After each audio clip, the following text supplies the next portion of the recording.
प्रत्यक्ष रंगमंचावर इथे अनेक जे कलाकार आहेत त्यांनी आपली छाप सोडली. असाच एक कलाकार, गुणी कलाकार या शतक महोत्सवाच्या निमित्ताने या रंगमंचाचा ताबा घेणार आहे. आणि आपल्यातीलच एक कलावंत आपल्या समोर आपल्या अभिनय कौशल्याने निश्चितपणे आपली वावहा मिळवणारच आहे. कारण विषयच असा आहे की आपली शाळा, कधी गजबजलेले अंगण आज शांत शांत झाले. गुरुजींचे गोड आवाज आठवणीतच उरले. फळ्यावरची खडूची रेख ज्ञानाची ओढ सांगून गेली. फळ्यावरची खडूची रेख ज्ञानाची ओढ सांगून गेली. आज मोबाईलच्या पडद्यावर मात्र शाळा हरवून गेली. एकेकाळी अभिमान होता माझी शाळा मराठी म्हणण्याचा. एकेकाळी अभिमान होता माझी शाळा मराठी म्हणण्याचा. आज इंग्रजीच्या लाठेमध्ये मात्र स्वतःलाच विसरण्याचा. मुलांच्या हास्याची ती चाहूल आता कुठेच ऐकू येत नाही. खरं तर एवढे सगळे क्लासेस, एवढं सगळं अभ्यासाचं दडपण बघताना मुलांच्या हास्याची ती चाहूल आता कुठेच ऐकू येत नाही. मराठी शाळेच्या व्यथेला कोणीच समजून घेत नाही. पण अजूनही आशा जिवंत आहे या मातृभाषेच्या मातीमध्ये. पुन्हा फुललेलं ज्ञानफुलांचा सुगंध मराठी शाळांच्या अंगणामध्ये आता आपल्याला अनुभवायचा आहे. आपल्या समोर येत आहे. तुम्ही समोर आल्यानंतर ओळखायचं आहे. एका सेकंदात ओळखलात तर तुमच्या नजरेचा धोका असू शकतो. निश्चितपणे आपण त्या गुणी कलाकाराला समोर बोलूया. मी नाव घेणार नाहीये, मी नाव शेवटी घेणार आहे, कारण तुम्हाला ओळखायचं आहे. आपण जोरदार टाळ्यांनी या कलाकाराचं स्वागत करायचं आहे आणि त्यांनी रंगमंचाचा ताबा घ्यायचा आहे. आपलं टायटल लागेल शाळा मराठी माझी.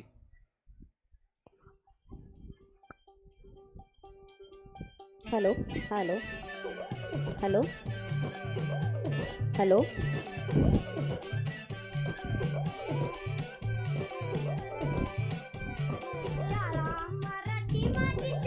नाही. Hello hello hello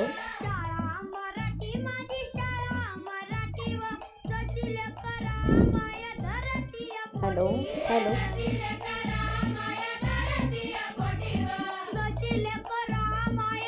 hello hello track.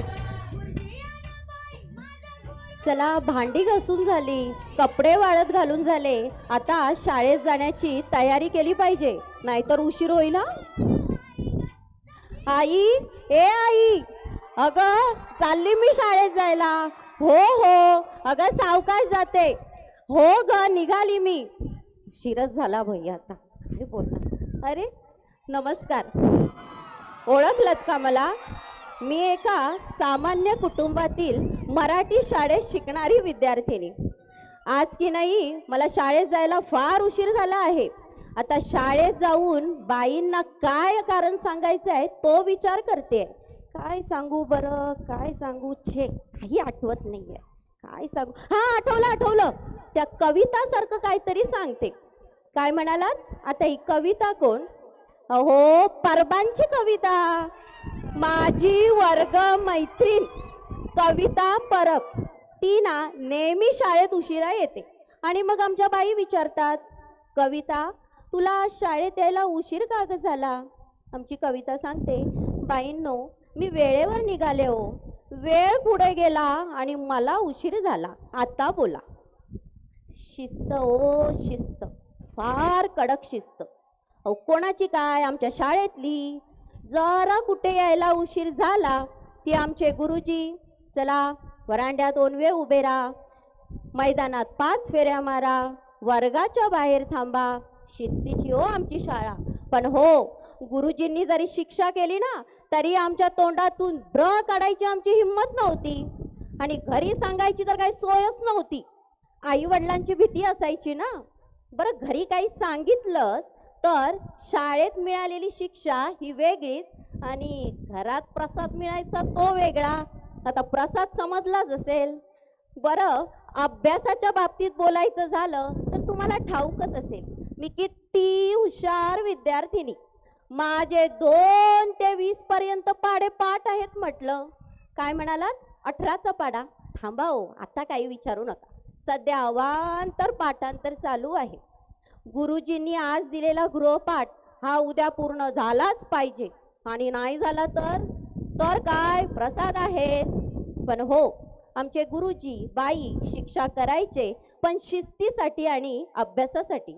ते म्हणतात ना, छडी लागे छमछम आणि विद्या येई घम घम. बरोबर. पण हो, तेवढंच आम्हा विद्यार्थ्यांवर ते प्रेम आणि मायाही होती. शाळेतल्या एखाद्या गरीब विद्यार्थी होतकरू विद्यार्थ्याला ते वही पुस्तकाची मदतही करायचे. एक सांगू का, आम्ही शाळेत अभ्यासही करत होतो, पण तेवढी धमालही करायचो. मैदानी खेळ, अहो किती आम्ही मैदानी खेळ खेळायचो. लंगडी, खो खो, कबड्डी, लपाछपी. त्यामुळे आमचा व्यायामही होत होता आणि शरीरावर, मनावर आणि बुद्धीवर असणारी मरगळी निघून जायची. तुम्हाला सांगते, ही मस्ती, ही मजा, ही गंमत ही फक्त एका मराठी शाळेतच मिळते. हा, इथे आम्ही फक्त अभ्यास नाही करत होतो, तर इथे आम्ही माणूस बनायला शिकत होतो. बरं, तुम्हाला एक सांगायचं राहिलं, आताचे विद्यार्थी पाहिलात, हे पाठीवर ओझं, जणू काही पोषण आहारातल्या तांदळाचं पोतं. यांना बघून असं वाटतं की ही मुलं शाळेत नाही तर कोणत्या तरी गिरणीत चालली आहेत. त्यात आणि आई सांगते, शिक ग बाळा, मोठी होशील. बिचारी मुलं काय म्हणत असतील, आधी सरळ तरी उभी राहू दे. पुस्तकाचं ओझं हे पाठीवर तर आहेच हो, पण कधी कधी आमच्या मनावरही येतं. हा एवढा अभ्यास, या स्पर्धा परीक्षा, या सर्वांमध्ये आमचं बालपण कुठेतरी हरवत चाललंय. आज विद्यार्थी आणि शिक्षक यांच्यातील गुरु शिष्याचं नातं हे कुठे दिसेनासंच झालेलं आहे. नाही ती शिस्त, नाही तो आदर. हो, आमच्या वेळी ते गुरुजी होते, आता ते सर झालेत. आता सरांनी कुठे एखाद्या विद्यार्थ्याला ओरडले, शिक्षा केली तर काय, त्याचे परिणाम तुम्हाला दिसून येतात की सोशल मीडियावर, म्हणजे तुमच्या हातात असणाऱ्या मोबाईल फोनवर. हो बरं, या मोबाईल फोनवर आठवलं, आत्ताच्या या लहान लहान मुलांच्या हातात आत्तापासून फोन. शाळेतून घरी गेलीत की पहिला असतो तो मोबाईल, ते रात्री झोपेपर्यंत. या मोबाईलमुळे हे मैदानी खेळ, हे वाचन हे कुठेतरी मागे पडत चालले आहे. आजची सगळ्यात मोठी आणि समस्या अशी आहे की आपली मराठी शाळा बंद पडत आहे. हो हो, बरोबर ऐकलात, आज मराठी शाळा बंद पडत आहेत. कित्येक वर्षाची परंपरा असलेल्या या शाळा आज रिकामी होत चालल्या आहेत.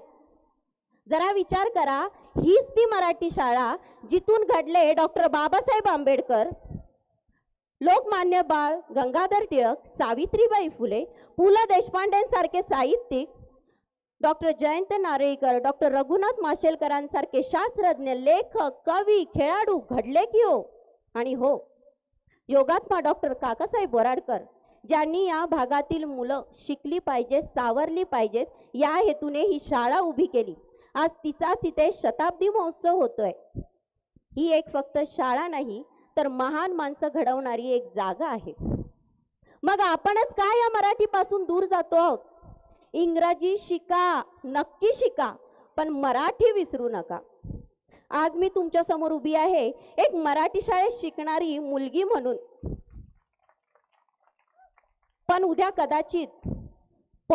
कदाचित माझ्यासारख्या मुलींना या मराठी शाळा उरणारच नाही तो. आजचा दिवस हा माझ्यासाठी खूप अविस्मरणीय असा आहे. आमचे प्रेरणास्रोत योगात्मा डॉक्टर काकासाहेब वराडकर यांनी लावलेल्या एका छोट्याशा ज्ञानरूपी रोपट्याचे आज एका मोठ्या वटवृक्षात रूपांतर झाले आहे. आणि मला सांगायला अभिमान आणि आनंद वाटतो की या वटवृक्षाला आज 100 वर्ष पूर्ण होत आहेत. आणि या वटवृक्षाची मी देखील तुमच्यासारखीच एक फांदी आहे, याचा मला सार्थ अभिमान आहे. इथे उपस्थित असलेल्या सर्व विद्यार्थी रूपी पालकांना मी सांगू इच्छिते की मराठी शाळेचे महत्त्व म्हणून आपण आपल्या पाल्यांना आपल्या मातृभाषेची गोडी निर्माण होण्यासाठी, आपल्या मातृभाषेचे भविष्य सुधारण्यासाठी सर्वांनी एकत्र येऊन प्रयत्न केले पाहिजेत. जाता जाता एवढंच सांगते, मराठी शाळा वाचवा. ऐका हा, मराठी शाळा वाचवा, मातृभाषा जपा. मराठी शाळा वाचवा, मातृभाषा जपा. जिथे मराठी जिवंत आहे, जिथे मराठी जिवंत आहे तिथेच आपली खरी ओळख जिवंत आहे.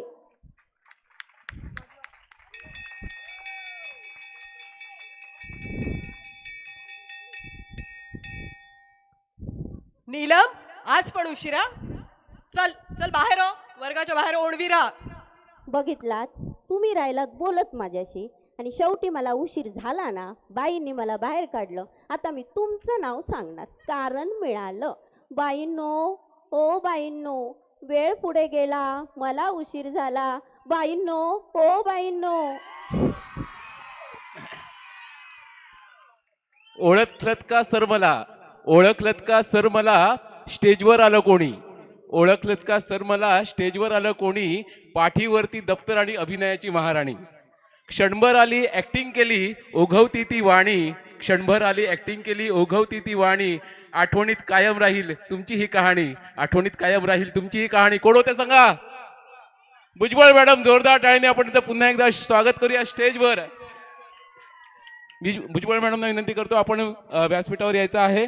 आदरणीय अध्यक्ष कट्टा पंचक्रोशी शिक्षण प्रसारक मंडळ अजयरावजी वराडकर सर यांना विनंती करतो की त्यांच्या पहिल्या ऍक्टिंगसाठी आणि जोरदार अभिनयासाठी आपण त्यांना सन्मानित करायचं आहे. जोरदार टाळ्यांनी. मला वाटतं ही सुरुवात असेल आणि याचा शेवट कुठेतरी आणखी गोड होईल. मॅडम, तुमची ही कला खरंच अतिशय मनाला भावली. कारण तुमचं शिकवणं मी प्रत्येक वेळेला बघतोय. आज तुमची ॲक्टिंग बघितली. तुम्ही एक चांगले कलाकार देखील आहात. तुम्ही मुलांना घडवतात. तुम्ही स्टेजवर चांगले आज ॲक्टिंग केली आहे. खरंच सगळ्यांचं मन भरून आलं आहे आणि तुमच्या या ॲक्टसाठी तुम्हाला खरंच सलाम. मॅडम थांबा, अजून तुमचा प्रवास थांबलेला नाहीये. या ठिकाणी कदम भाऊ कुठे आहेत? कदम भाऊ या ना. कदम भाऊ.